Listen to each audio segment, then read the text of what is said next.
Hey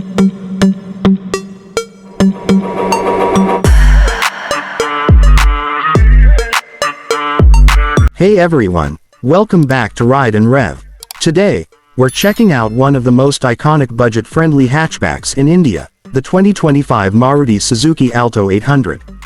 This little car has been a favorite for years, offering affordability, efficiency, and reliability. But does the new model live up to the reputation? Let's find out. Starting with the exterior, the 2025 Alto 800 keeps its compact and practical design but gets a refreshed look.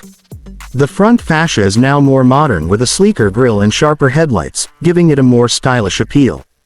The bumper design has been slightly tweaked for a sportier stance, while the side profile remains largely the same, simple and functional. The body-colored ORVMs and door handles add a cleaner look, and Maruti has even introduced some new color options to keep things fresh.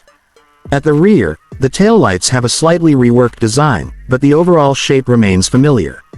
The Alto 800 continues to be a city-friendly car, perfect for narrow streets and tight parking spots. Now, let's talk performance. Under the hood, the 2025 Alto 800 is powered by the tried and tested 796cc three-cylinder petrol engine, delivering around 48 horsepower and 69 Nm of torque. It's not the most powerful car out there, but that's not what the Alto is about. It's designed for efficiency and practicality.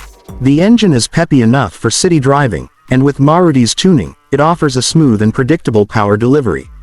The 5-speed manual transmission remains precise and easy to use, and there's also an AMT option for those who prefer a hassle-free drive.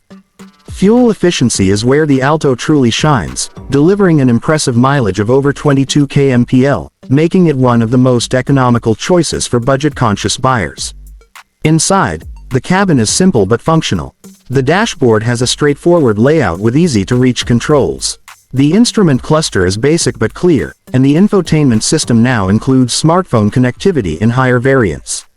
Space remains limited, especially at the rear, but it's comfortable enough for city commutes. So, what do you think of the new Alto 800? Let us know in the comments. Don't forget to like, share, and subscribe to Ride and Rev for more reviews. See you in the next one.